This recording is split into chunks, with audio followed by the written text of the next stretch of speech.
Welcome to the OBT Show. I'm Chris. I'm Brendan. We don't have a real good intro for this show at all. It's pretty terrible. It's either me yelling or Chris yelling, and in between it is what it is. And we purposely just spent about like a minute or two deciding how we were going to do it. And I right beforehand tell Brendan that I'm going to mess it up. And he tried to preempt it. Yes, I did. I tried to fake you out, and then you were like, "What is the OBT Show?" That's what I heard in my headphones because I'm a damn professional, and I hear nonsense on that side. Hey, you know what? Nonsense. Nonsense. Nonsense. Pope joke. Pope joke. Oh. No go ahead. Pope. Sorry. Go ahead. It's okay. But I mean, it's not okay. No, it's not. It's actually terrible. It's kind of a sad thing. I really don't care. So we're gonna try and have a better professional sound to the intro, maybe. But the music kicks in. That when we edit it sounds good. No, I mean it's uniform for the most part. Well, what are we going to talk about this week? You have been desperately hounding me for the last 3 days to watch the Iron Man 3 trailer because you were so stoked about it. I finally did it. How big was your nerd boner? It was ginormous. Was it as big as your arm? Yes. That's like a an big elephant. nerd boner. Like an elf. Thank you. I do have quite the wingspan. It was cool for a lot of things. I didn't really like the first initial trailers for Iron Man 3 because they didn't show too much. All they showed was Tony Stark's house exploding and then the Mandarin being really creepy. Ben Kingsley doing a creepy Mandarin voice. I like that, though, because that's what it was supposed to be. It was a teaser. It's supposed to be like, guess what's coming? Bull. You say bull? You say, I want the trailer first? I want the trailer first. I'm done with teasers. I don't like being teased. You should be teased right before the movie, so that way it's kind of like a little tickle on your scrotum, so that way you walk in and you're just like, I'm ready. I'm ready for this movie. I'm involved. So the new trailer comes out and it gives a little bit more in depth. You know, Tony's in trouble. Tony's in a weird spot. He says something like, the beginning is, I've got all the money in the world. I've got a great girl, and occasionally I save the world. But why can't I sleep? And he's tortured. And it's supposed to be taking place immediately after Avengers, where Tony just saved the world, but he had that experience in space where he saw the Armada, and they're going to I think that it's going to tie into future Marvel movies that go into space. Oh yeah, it has to. But there's got to be something in his head where he's at the end of this movie, he figures out he needs to develop Guardians of the Galaxy or something like that. Well, I mean, I feel like he had the Captain America coming to the future feeling, where it's just that shock, right? That I just shit my pants because I just saw something that really isn't what I'm ready to handle, right? And I'm sorry, but if I was flown out into space in an iron suit that was protecting my body, I'd probably freak out if I saw a million alien ships that I just throw a nuke at. Yeah, and I think it's cool because it actually is dealing with some of the psychological elements. Now, the thing I don't think that they'll do is the classic demon in a bottle story, which, for those of you who aren't familiar, Tony Stark in the Marvel Universe has a major problem with alcohol, big-time alcoholic. Mm-hmm. It was hinted at Iron Man 2, where Rhodey comes to save him. He's drunk at his party. But they really didn't go much further than that, than sort of as a one-off, like he's hungover, now he's at the donut shop, and Nick Fury and Scarlett Johansson as Black Widow show up and try to help him out. But if they had some barrels, they should do it. But I don't think because they it's have affiliated small with... Barrels. Not the big balls, and also, small and also since it's affiliated with Disney, they're not going to be. They can't do that. They can't do that. It would be awesome. They'll show people dying, but they won't. Oh well, yeah, they'll show an alcoholic. New York being destroyed, but not a problem with anything else. God forbid there's alcoholism. Not in my Disney movie. Walt didn't like booze. We'll put a penis in a castle, but we're not going to put any alcohol in there. I don't know. What did we do? A what?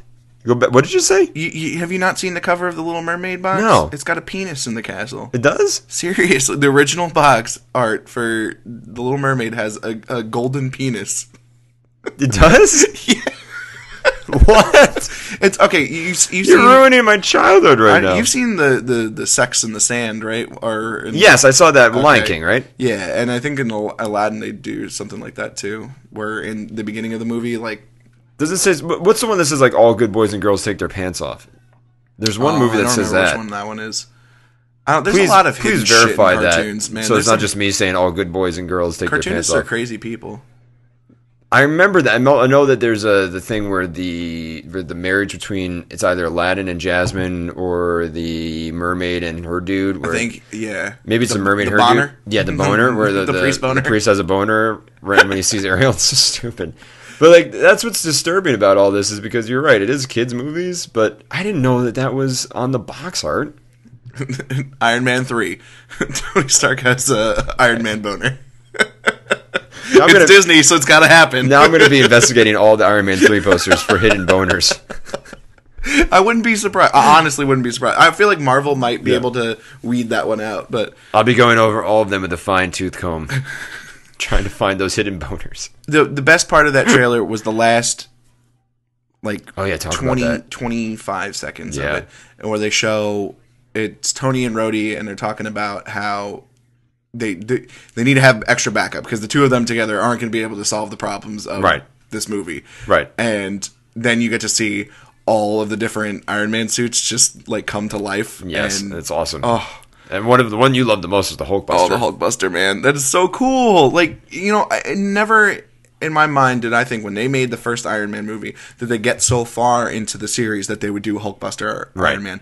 It's you expect them to do cool things with sequels and, but never anything that cool. No, not at all. I mean, I think for me, I like the different variations of the armor because that's the thing that wasn't really explored too much in 1 and 2 of Iron Man. Where him, obviously he's making different armors, but Iron Man 2, he's obsessed with making that element to help him, so he's not really creating a new set of armor. Mm-hmm. Avengers shows him with new armor, but not the process. That's the cool thing about Tony Stark is that he can actually build, and he has a process, and he has there's a theory behind all of it. You know what I mean? That's some cool stuff. Everything has a purpose. So, and then the Mandarin goes and blows up his house and says something like, "Would you rather lead an empty life, or have a meaningful death?" I can't do the impression. I'm okay with him there being are the Mandarin. No heroes. But I mean the way he's talking in the trailers is kind of it's like he has it's a little disturbing. He has a learning disability or something like that. He's just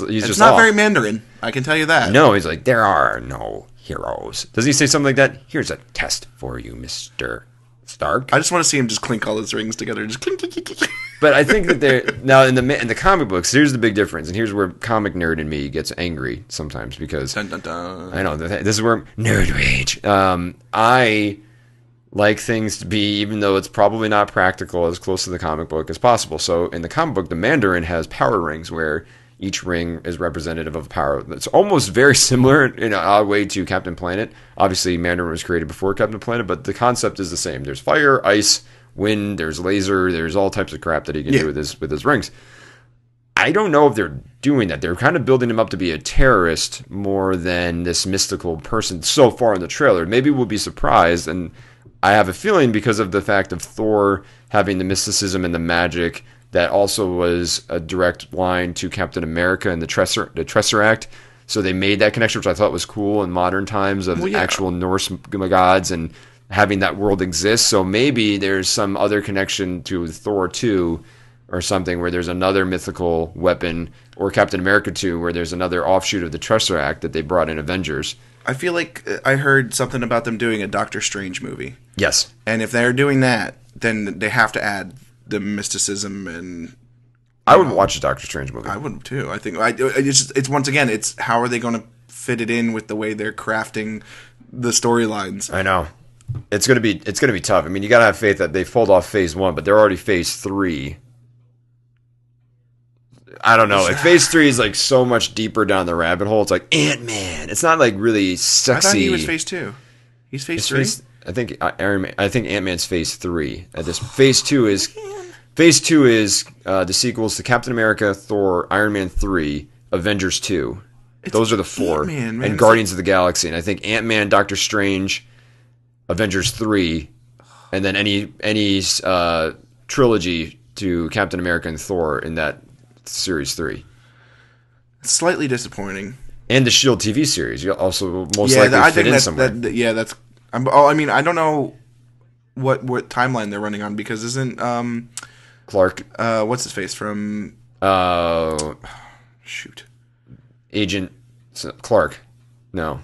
Agent Clark? Agent Clark. Agent Clark. Most generic name ever. Crap, what is his name? Who cares? That guy. The guy who died in Avengers, right? Is that who you're talking about? Yeah. Who had a very impactful death, according to the two of us. That dude that died. He's the only one that He like had really... a very, very sad death as I'm going to reach into my pocket. And There you go. While you're doing that, I'll continue talking. But I guess you're right. With Doctor Strange and with all that other nonsense, possibly going to be cool. Coulson. Agent Coulson. I didn't even have to look it up. Once you kept talking, it helped me. I don't know if I believe you, though, because you thinking. were looking at your phone the whole time. Nope. It resets itself, so... Nope. See, I didn't even type into the search. Nope, okay. The last search I have is "I is napkin."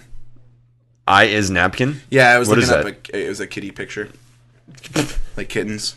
You know, like it was like they used the blanket as a napkin. You know, I'm just gonna stop talking. Furthermore, the reason that I Kitty picture. don't believe that they would do. Don't ignore that this just happened. I'm trying to ignore that. All right, go ahead. Continue. No, I was just trying to relate back to a previous point to get over the kitty napkin. But if you need to see it, go look it up. It's really cute. The reason I never thought that they could do anything like the Hulk Buster stuff and any like continuing the cool things or whatever, because I'm a Batman fan. Yeah. I don't ever think that they're going to do a Batman movie where he has the suit that he makes to fight Superman. Oh, and Dark Knight Returns? Yeah. Yes. So I never thought that they would do Iron Man fighting Hulk, but then again, Marvel has bigger cojones than DC does. Though they dismissed the World War Hulk storyline for Avengers 2. That sucks. What was Avengers 2 or 3? It was 2 and 3. It would have been 2 and 3. Yeah, because it would have had to... Right.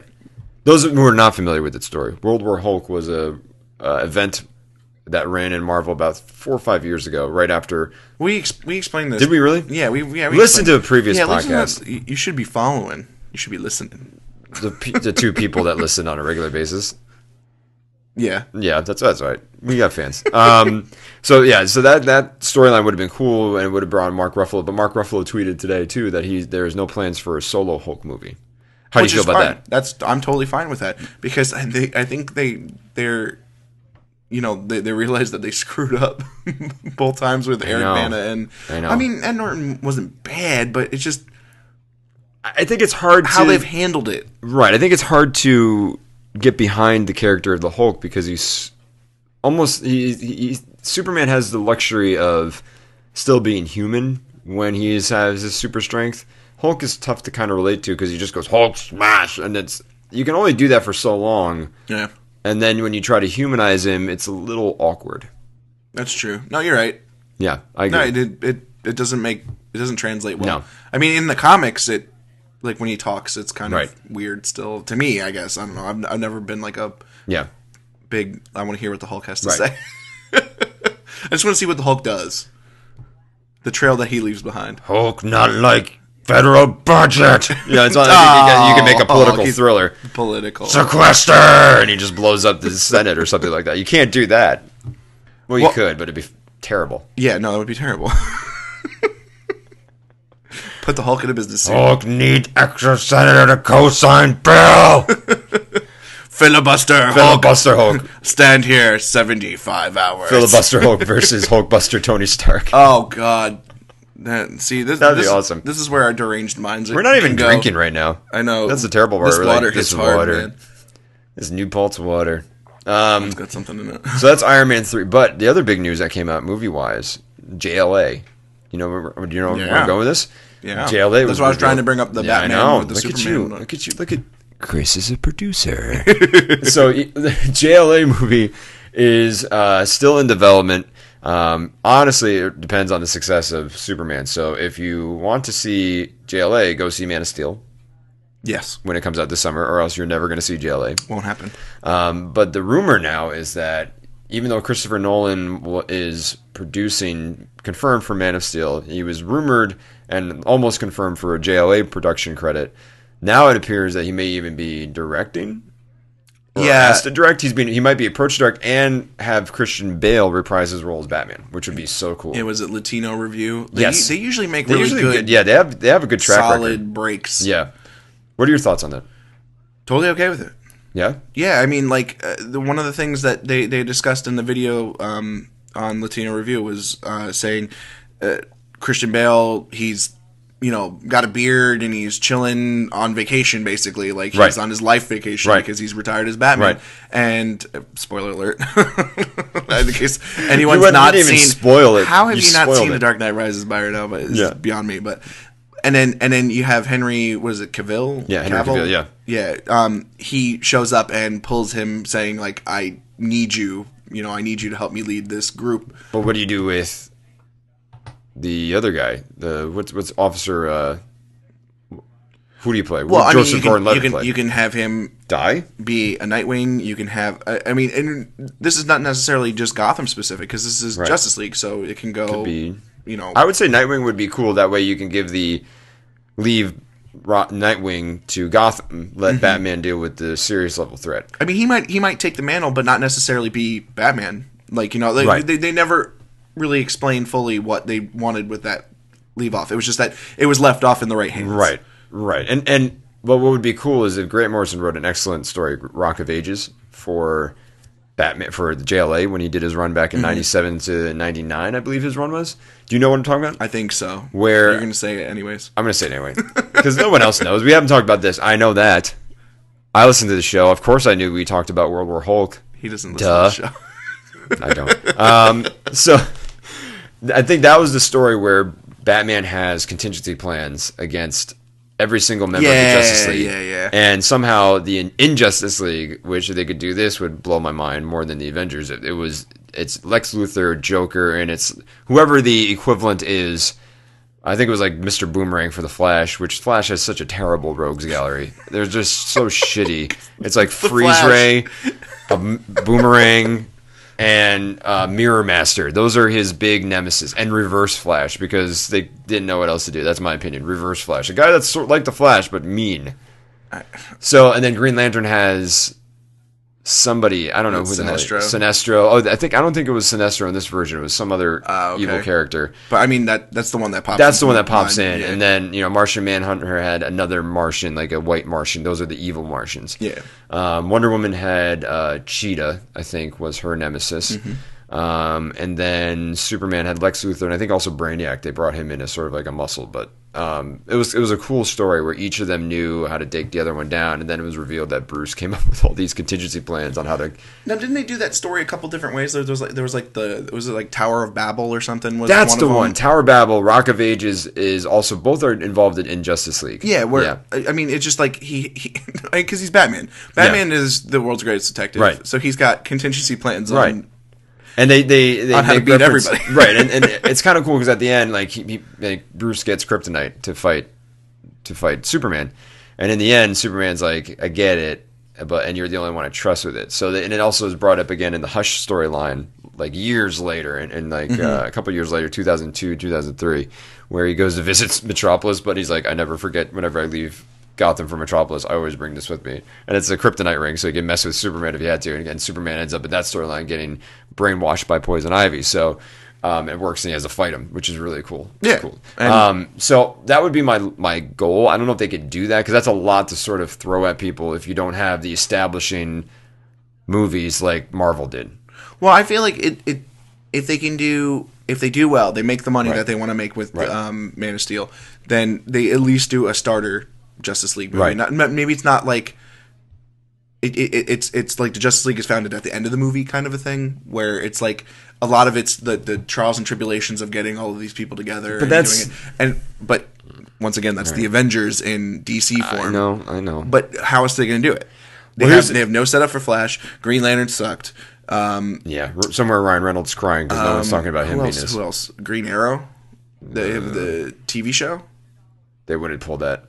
I mean, they didn't even bother to look at the kid that was Smallville. The TV show has actually gotten some good reviews. Yeah, but the kid that did Smallville is most easily recognizable as Superman, and he was passed over twice by Bryan Singer and by whoever's directing this one. Wonder Woman. Who cares? I mean, it's just like it's hard because I think that I'm just tired of superhero movies. I think we're getting to a point where every time it's reboot or it's something quote unquote new, like JLo would be new. Like, I don't need to know the origin of Superman. By this point, people should be educated pop culture. Superman's an alien. Crash lands on Earth. Batman. Parents died. Became Batman. Like Wonder Woman from Amazon. Flash. Dude that can run fast. You know what I mean? Like, you don't really need to set up these emotional things. Like, I just want to see them fighting. That's what my big critique was of Amazing Spider-Man. It was 2002 when Tobey Maguire came out with Spider-Man. They did the whole origin. That was cool because it was the first time it was done. Yeah. I don't need to see Andrew Garfield go through the same thing that Tobey Maguire did 10 years ago. But it's terrible. It's terrible, terrible, terrible storytelling, in my opinion, because it's already there and it's so quickly. Why not just open with a because brief they did montage? It wrong the first time. What do you mean they did it wrong? They did it nice, where it was pretty the first time, but they did it wrong. What do you mean? They're doing like the Gwen Stacy route, the way it's supposed to be told. But I'm looking at just not getting the minutia of the storyline. But do it Gwen Stacy, do it right, but skip the part where he's bit by a radioactive spider. Oh yeah. That's the part I get pissed about. Why can't we pick up where he's like already Spider-Man?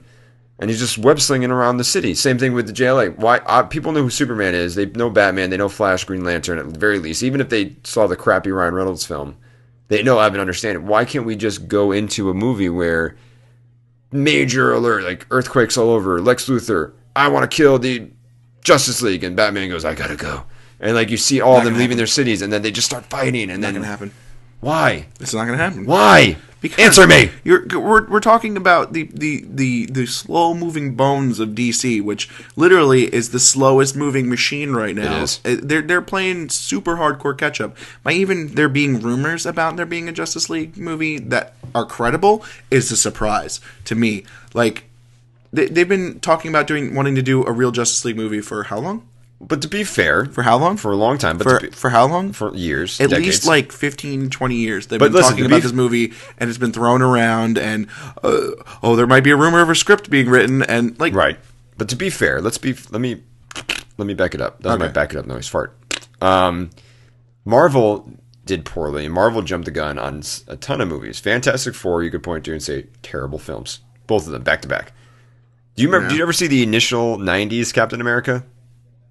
It is the funniest. Yeah, I've seen clips of it. You have to watch. I sat through the whole thing. Is that bad? It's that bad, but it was a train wreck. Here's the basic premise. They don't even really put him in the suit until like the last 20, 30 minutes. What happens is he wakes up, and the Red Skull is all of a sudden Italian and has kids. Oh. So he's an Italian he's not a Nazi? millionaire. No, he's not a Nazi anymore. They do a very brief Nazi... They do a brief, like, he's like Nazi-ish, but not really. They do the whole rocket thing. And then literally the whole, like, an hour of the movie is Steve Rogers getting reacclimated to the world and investigating, like a detective, where the Red Skull is, a.k.a., like, Johnny Pizzoli. You know what I mean? At this point. God. And he's in an Italian villa, and his kids are his henchmen.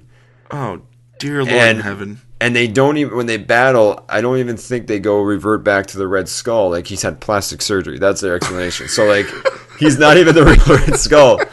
And it's so terrible because they did an oversized A on his head and a helmet, and the suit is too tight. Yeah, see, I remember seeing... And the special effects were just terrible. It looks bad. You can literally see the string when you watch the higher def versions of the shield when it's thrown, and it looks near, whoosh, like it's almost like me making the noises. But at the same time, they learn from their mistakes, though, as you can see from a lot of the Marvel movies that suck. Did you ever see Punisher starring Dolph Lundgren?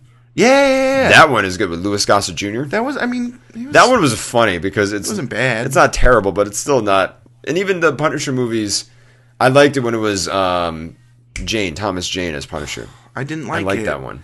I wanted to like it. I really wanted to like it. I didn't watch the Ray Stevenson one. The newer one? The newer one. I didn't watch that one. I felt like it was more brutal, but it wasn't a good movie. But did you see the mini webisode Thomas Jane did? Yes. That was awesome. I liked him as Punisher in that, because that was believable. Yeah. Like, that was believable. That had the grittiness. Yes. There was no sense of humanity whatsoever left in him. And they should give him the opportunity to be a Punisher again. Yeah. Oh, yeah. No, after seeing that, I was okay with it. And the other thing, let's get to brass tacks. My biggest complaint, I want Blade in the Avengers. Wesley Snipes isn't doing anything. That would be cool. That would be cool because Blade is acquire the rights for it. Oh, that's right. I forgot who they sell that to. Sony? I'm sure. Yeah, I think so. Like that's the thing. One of the other problems with Marvel is they're all over the effing place when it comes to those movies. Well, DC kept it with the Warner Brothers for the most part, so at least they have one smart. studio, which is smart. But Fox has Fantastic Four, X-Men, and Sony has Spider-Man, and I think Blade was also Paramount, maybe. I think so. Or I just know that it's something that they would have to like fight for. They would have to fight for it, but they're probably sitting there holding it, going like, "We're gonna do a reboot someday." Well, that's what Fox did with Spider-Man, but Daredevil I think is back at Marvel because Fox couldn't get it together for Daredevil. Well, didn't they say that you can keep it as long as we get certain things? Or no, I don't think they even get it. They didn't even get a deal across. I think it just expired, and they're like, "We don't want to do anything with it, so you guys can take it back." So I think it would just be. I know I'm going on my nerd rage now, but it's just I get so bummed out in Avengers when I'm watching that because all I can think about, I literally sat there in the theater and I went, "Friggin' Spider-Man should be here," because it's in Manhattan. I'm like, "Where's Luke Cage? Where's Daredevil? Where's Punisher? Where's Moon Knight?" I'm like, "Where's all these dudes that in a real comic book would be there?" Well, realistically they can't do it.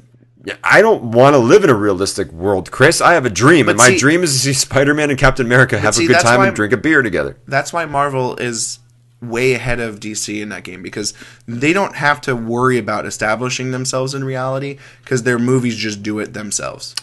I don't like this. They spent a whole trilogy making Batman seem like he's a plausible thing to happen in real life in the Christopher Nolan movies by taking out, like, there is no Killer Croc. There is no Penguin. Like all of these characters that you're like, well, I want to see Clayface. You're not going to see Clayface. You could do a really good Clayface. You could do a really good one, but I would love Nolan's version of Clayface. Like how he would do that. I feel like it would be so cool. Yeah. But it wouldn't happen because it was more about how to make it more acceptable for people, I guess, kind of thing. I don't think that's why he did it that way, but that's what ended up happening was people were like, oh, I can digest this. Yeah. I mean, I don't think anybody ever really had to think about digesting the Hulk. It was just a guy that was blasted with science. Then he turned into a Hulk. You got Iron Man, really smart guy. He makes an iron suit to save his life. I mean, people aren't sitting there going like, I don't really believe that could happen. Not a lot. I mean, I don't hear it. Right. It makes me mad. It makes me sad. I'm not mad. I get sad about it because I've been reading comic books for 15 years. And that's all I want. I want them all in one universe. You want them all in one universe? Like you want DC and Marvel? No, I don't want. I'm not that dumb. I want all in one Marvel universe. Oh, okay. DC is the only thing that they're the only company that could possibly pull it off. But then it's still kind of a bummer because it's not the characters I really want to see all together. DC characters sometimes when JLA, if it's not written by a really good writer, it can be boring. That's true. In my opinion. No, you're true. I mean, I don't know. I feel like Marvel has a huge leg up where they don't have to, like, prove themselves right now as far as, like, to get people's acceptance. Don't get me started on Chris Evans being both Human Torch and Captain America. That pisses me off. Oh, it's so bad. That's like when they had Ryan Reynolds play Green Lantern and he then also play wants to play Deadpool. No. You don't get to do both. You don't get to do both. You jerk. I mean, he would have been perfect for Deadpool if they did it right and then did a Deadpool movie. But no, you screwed up. You shouldn't have said yes to Green Lantern. You were not right for that role. You were terrible for that. You were terrible. That should have gone to somebody like Nathan Fillion. All awesome. of like the mock-ups that they did for him. I know. I was like, perfect. He's Green Lantern. Yep. Nathan Fillion, because that attitude that he has is also really good. I also feel like if he was maybe 20 years younger, he would have gotten that in a heartbeat. Yeah. Now I'm all bummed out. It's all hindsight stuff. Like, there's so many ways that movie could have been so much better, and it just pisses me off. It doesn't piss me off. I had no expectations for it. You're terrible. So I wanted to see what they could create. Iron Man 3 is coming out May 13th, I think. May 5th or May 6th. It's early May. Yeah. You're gonna go see it, right? Oh yeah. We'll do a full review when it comes out. Oh yeah. Full review. So that's the latest. I think that's the last trailer, right? We're not getting anything else beyond that. I mean, they're gonna rehash. They'll rehash it, but I think that's the last sort of full.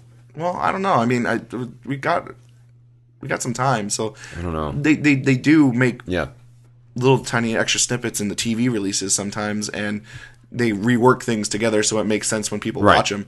Like in the trailer, did you see that there was a guy that wasn't wearing any kind of extra suit and was fighting Iron Man Yes, armor. and he kind of flipped the Iron Man armor Yeah. down. Extremist.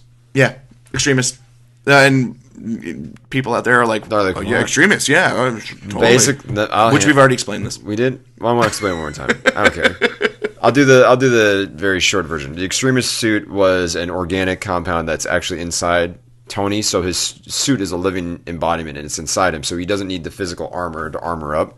He can just like will it upon It's like him. nanomachines, It's right? nanomachines, Yeah. and then it cascades. And he always wore a weird suit in the comic books, like a gold suit. It was Yeah, weird, all like the- a spandex suit. It was really weird. Yeah, it was. It was gross, but like that's how he got the suit on. So you can never really rip the armor out of him. It was all in his core, which was cool. So their theory is that the one of the guys, the people that Guy Pearce I think plays, the scientist in the comic books that creates extremists. So they think they're going to do something with it. I'm very excited about it. Oh, I'm excited too. There's a scene in the trailer that they show. What's her face? Who plays Pepper?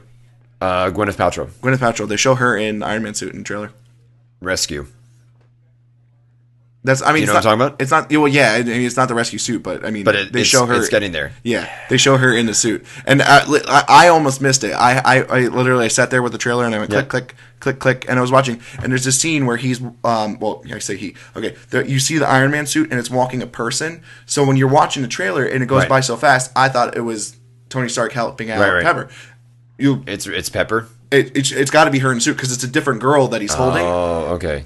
And the next scene that they show later on, he's pulling the suit onto himself, like because he's got the extremist, so he can just wherever he is, he wills the suit onto his body. So then I was like, all right, so if he's willing the suit onto it at this point in time, and it's post this scene happening, it's definitely her. It's definitely her. It's definitely her in the suit. Because in the comic books, she became Rescue, which Tony developed an armor that was really rescue armor. Wasn't really had that many offensive capabilities, but was very much a defensive type, like a medical. Yeah, so she unit. could go on excursions, I guess. Right. To, help Right. out. It was stealthier, so it wasn't as bulky. So that was just cool. I'm so excited. Dude, there's so many little tidbits that they're putting out in the trailers. And I showed you the. Oh, did we talk about MODOK on podcast? No. Did I show you the picture? No. They have a picture of Tony standing next to Rhodey, and he's got a blue shirt on, and it says AIM. AIM. Oh, on the shirt. yeah. What does AIM stand for? I don't remember. It's Advanced Idea Mechanics. like, yeah, that one. Boom. Got it. I was like, shit. He's gonna ask me what it stands for. I know he's gonna ask me what it stands for. What does MODOK stand for? I know it's. No, I'm not remember. It's something like machine only. designed design- designed only for Killing. or Yeah. well, it was originally for computing, Right. Because it was MODOK with a C, and it was Right. designed only for killing, Right. When it like When it went took nuts. over itself. Yeah, It's basically MODOK reference. Woo!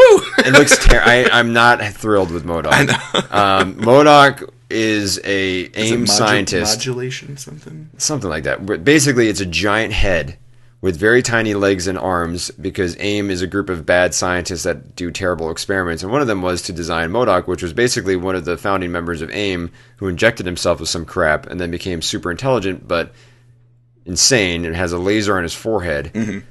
If they do it cool, like in Blade, like remember that big fat person in Blade? Here we go. Mechanized orgasm.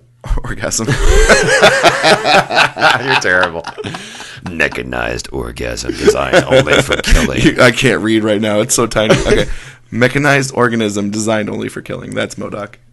I like your original. I like what you said. As Mechanized orgasm. designed, Alright. designed only for killing. That's a pretty scary concept. That is a concept. But write it down, Josh Whedon. Make it happen. So Avengers 2 is a terrible movie because of that suggestion. But I don't like it at all. If MODOK shows up, I'm going to be pissed.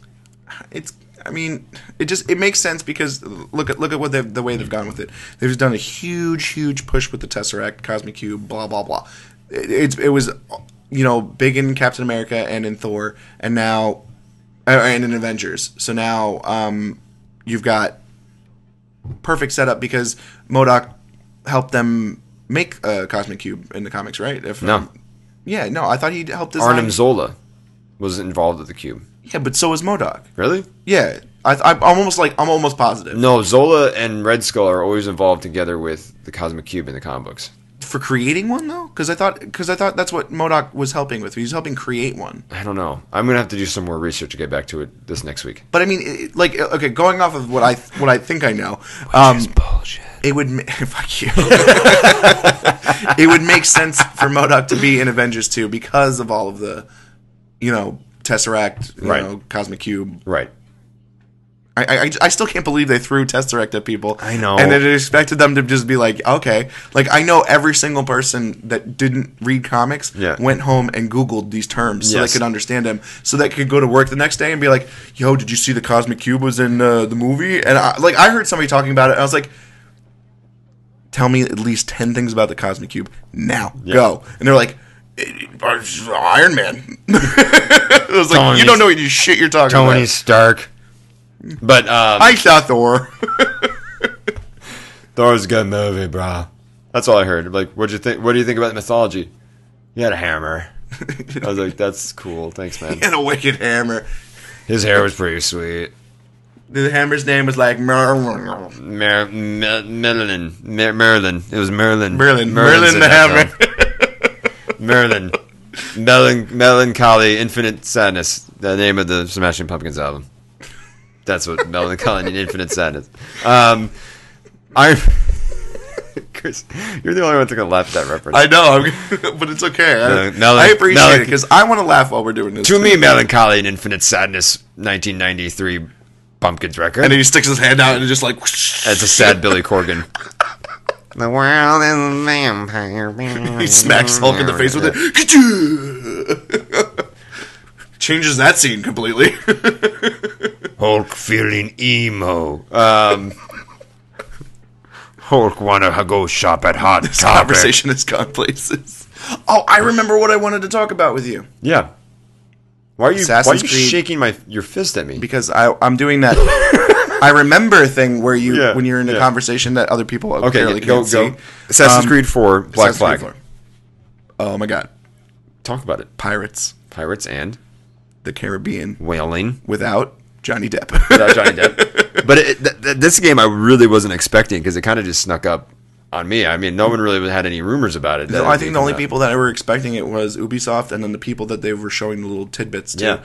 There was, on Reddit, some guy said that he was on a plane and he was, like, looking through the cracks of the seats. Yeah. And there was a woman and she was doing, like, a presentation on her computer. Yeah. And he saw, like, different labeling for the title and like an image of like a piratey looking guy. So he was just like, he's like, I don't know if this is real or not, but I saw this on the airplane. And then like a week later, a poster sneaks its way onto the internet. And everyone's like, ugh! That's awesome. So it's basically a pirate story.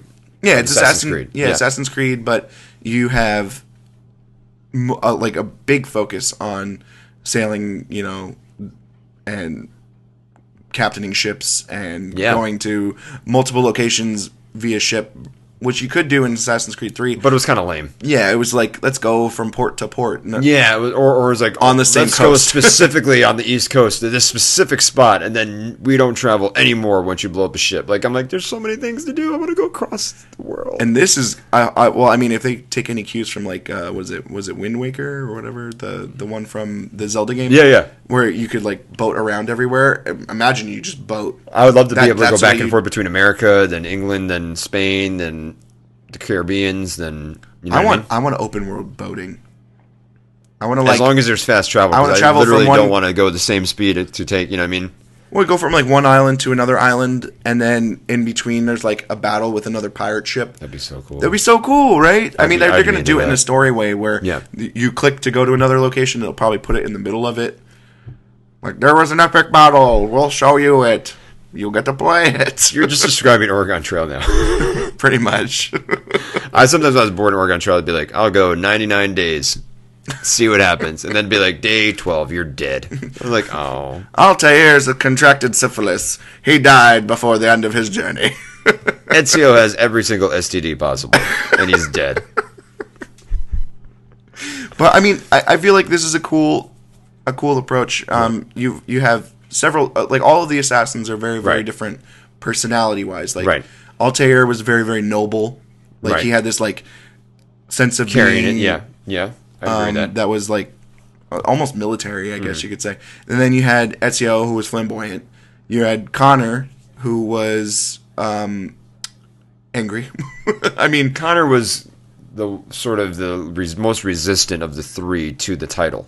Yeah, because I mean, his was mostly and most personally driven. I mean, yeah, there's personal elements, but then Assassin's Creed 1 is really the least personal. It's like the honored bound, like you're talking about. 2, there's the issue where I think his family does die. Like his mother doesn't die, but his brother dies and his father dies.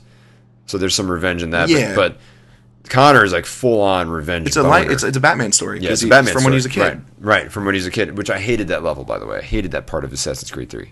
I mean, go play hide and seek with your friends. Are you kidding me? 2.5 hour tutorial.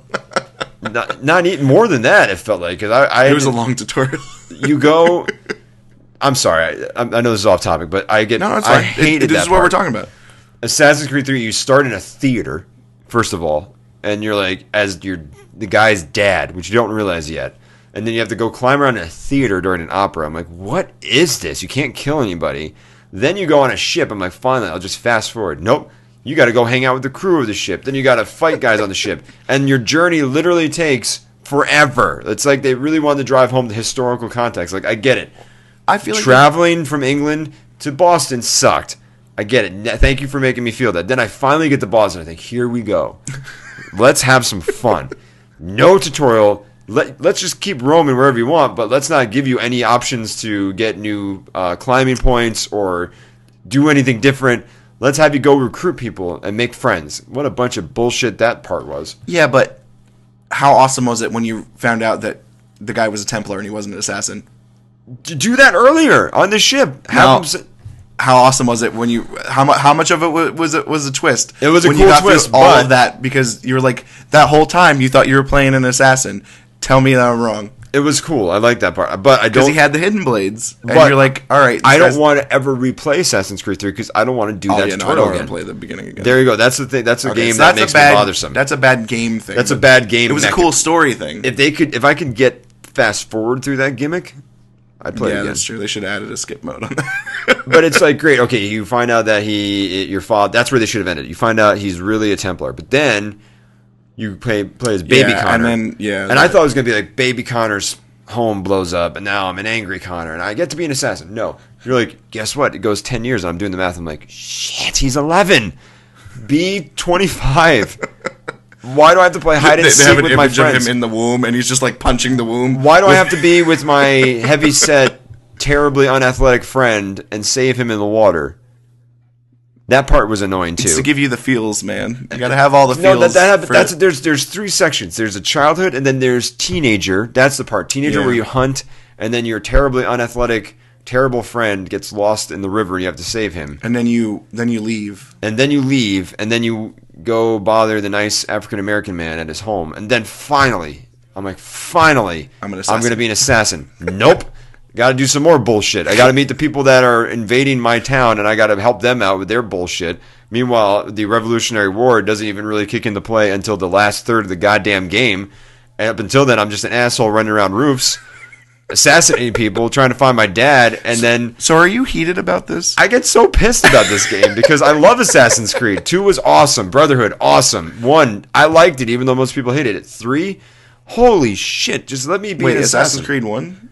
I liked Assassin's Creed 1. Yeah, it was awesome. Yeah, I liked that. That's what I'm saying. There was nothing like it. I know, that's what I'm saying. Oh, okay. I'm not knocking it. I enjoyed it. I know some people said. Some people didn't like the mechanics. Some people got bogged down with that, but I never thought that was a big issue. Seriously? Yeah. There was nothing like it. It was so fresh. Well, that's why I think if you look back on it, it's like watching the first Spider-Man when you compare it to Amazing Spider-Man. Obviously, the effects are better. Obviously, it's better. Oh, like when you went Spider-Man to Spider-Man 2? Right. Much better. Yeah. But so I don't mean like the movies. I'm talking about the games. Like Spider-Man 2 was Spider-Man 2 was all yeah, so good. It was so good. But that's why Assassin's Creed 3, let me just be an assassin. So I'll be pissed if all of a sudden in Assassin's Creed 4 Black Flag, I am the guy's uncle, and I have a spice shop in London town, and I'm running courier missions for an hour, and then guess what? I'm going to meet a lady, and then that lady turns out to be my mom, and I got to be a kid again. I'm going to be so pissed if they do that crap again. Well, this goes back to what I was saying with pirate. Put the disc in, hit start, I'm a pirate. I'm a goddamn pirate. Yeah. I'm not a child pirate. I'm not watching my dad swashbuckle and then like hit X to fight. Let me just start fighting and finding shit. Well, this goes back to the personas that I was saying for the different assassins. Yeah. This one's he said he's like all of the descriptions is he's a selfish assassin because he's a pirate. Yes. He was poor as a kid growing up, and he takes everything that he wants for his life, but at the same time he's part of this code of being selfless, like giving yourself to. I'm telling you, man. I'm with you. I'm buying into it. I don't think they're going to do the Connor route where they start all the way from the beginning. I think you're going to get a sense of his personality going through it, and there might be flashbacks. I don't care. I'll take a flashback. I'll take a flashback too. I don't want to go. That's through actually I'll be refreshing. And yes, I would rather do that because this nonsense of being a child, and I don't ever want to play Assassin's Creed 3 again. Great experience for essentially all of it's a flashback. Stop it! Stop trying to justify it. I just inceptioned my conversation. Done. And I don't want to keep playing. Drop the mic. And I don't want to be Desmond. I don't know if he's dead. If he's not, I could care less about Desmond. Oh, Desmond's dead. Okay, good. I want somebody new. Yeah, at the end of 3, they just basically outline he's dead. Yeah. This can't be Desmond's story anymore because of the fact that Earth saved. I think it's going to be the story of trying to figure out how to deal with what's her face, Minerva. Well, no, Minerva wasn't the bad one. No, I thought Minerva was the bad one. Minerva was the one that was in Assassin's Creed 2. Right. Assassin's Creed 3 was that other one. Fuck, what was her name? She's like that. Yeah, I know who you're talking about. She had a different weird looking headpiece. Because that whole that's the only way to identify them is rough to get through. Oh yeah, no. It is. I still don't quite understand. Like, and I'm glad they got away from that weirdo that was leaving you like glyphs that you had to analyze, and then they'd show you 2 seconds of a film, and you're like, "What is this?" Oh, you know what that is, right? The film. I didn't play the last one before 3, where you actually have to fight the guy or something like that. Well, the videos were of Adam and Eve escaping Eden, essentially. It was like right. I knew that. Yeah. Oh, okay. Yeah, okay. But it's sort of like you kind of have to like, all right, now Adam and Eve are involved in this. This is like heavy like Christianity elements, and then obviously in 2 you're going after the Pope. So there's that element of it. Well, yeah. Well, I mean, but it's like, you know what I mean? It's just so it's heavy. Like you need to have some knowledge. Like you almost need a prerequisite class to take. Well, all of this stuff is history, so you have to appreciate it. You have to at least try to understand the stuff that they're covering in the game. I appreciate it. It's like wine. It's like I don't want to be talked down to. I feel like sometimes I'm talked down to when I go trying to find a nice wine by a guy who's like, well, the palate needs to be cleansed. Don't talk to me. I know goddamn history. Like I know, get the basics of it. Just kind of ease me into it. Don't be like, and then there's this mythology where Adam and Eve are escaping Eden and the Pope's evil. And I'm like, just give me a normal bad guy without some weird ulterior metaphysical motive. Maybe he just wants money. Can we make a game where he's just a mean Pope? No. But we have to make a game where there's some higher power that he's fighting against and blah, blah, blah. He's not really a Pope, but he's a Templar, and Templars are against... They walked themselves into that one. And Templar wants the same thing Assassins do, but they're about order, and Assassins are disorder, but Assassins want order to the disorder. And I'm like, they want peace through chaos, and... it's just so like, when can I get my second Assassin's Blade? That's all I was thinking of, too. I want to do that move where you go chink against 2 guys, and then you knock them out.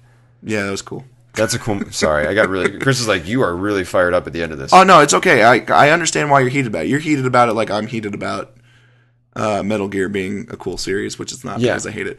That's another one that takes itself too seriously. It's such a mindfuck. It's not even that, honestly. It's convoluted. It's not even intelligent. Yeah, no, that's why it's a mindfuck. There's nothing... To accurately explain everything in that series would take need a PowerPoint degree. Yeah, you need some Venn diagrams because everybody seems to be related somehow. But I feel like they're good. A lot of the people that are working on this game, the main senses they're trying to get out is they're taking the best of Assassin's Creed 1, 2, and 3 and putting it into this 4. game. Now, is it a true 4?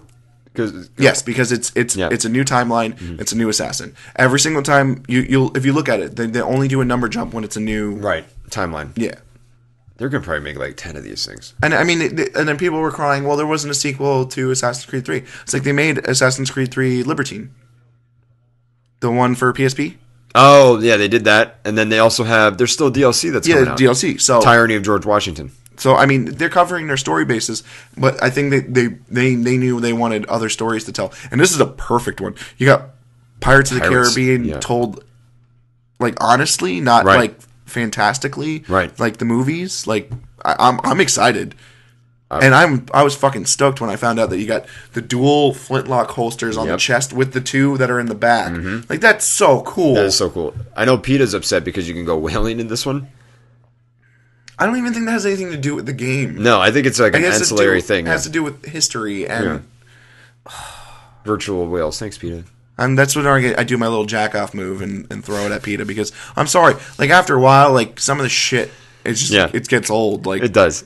But you're offended by something that definitely happened in history, and they're not trying to glorify whatsoever, just to say, "Oh, it happened." All I know is this: I'm gonna throw my Xbox out the window if I have to start as a child in Assassin's Creed 4. I'm gonna call you up. I'm gonna be like, "What is this?" And you're I'm like, "That's reality," and I'm gonna hang up. See, the good thing is I'm Batman. I'm gonna have a pillow already waiting outside because I know you're gonna regret throwing your Xbox out the window. I'm gonna Captain America and hope for the best, and then be like really ashamed into Tony. You can Tony Stark me and be like, "You should have thought and planned better." That's what's gonna happen. That's exactly what's you're gonna be sitting there like, "What have I done? What have I done?" And you'll be like showing up in your hover boots, drunk. Yeah, like, you were such a Boy Scout. You could have done better, Cap, but you didn't. Stevie, baby. Let's wrap up. Let's wrap up because we're imagining Iron Man puking himself on Captain America. Classically. So let's recap. We talked about Marvel movies. We talked about DC movies. We talked about Assassin's Creed 4. What did you learn today from our conversation? I learned that you're really, really upset by what happened in Assassin's Creed 3. Understandable. I learned that you don't like MODOK, but I already knew that. Yeah. I learned that I don't remember a lot of the acronyms for things. No. And, Batman's the best. But I already knew that. I learned that you have an odd emotional attachment to MODOK. That's the only thing that I'm going to take away from this. I just think it would be cool. We're done with this. I'm done with this. There's going to be two MODOKs. There's going to be twin MODOKs. Just because it's Hollywood. There's going to be twin MODOKs played by Johnny Depp. We're not going to give you a good Fantastic Four movie, but we're going to put two MODOKs. Yeah. Let's just have Michael Chiklis play Thing and MODOK at the same time. Oh, Jesus Christ. I think I really just felt shit just come out of my ass. And on that note, that was your OBT show for this week. My name is Brendan. My name is Chris. Enjoy your week.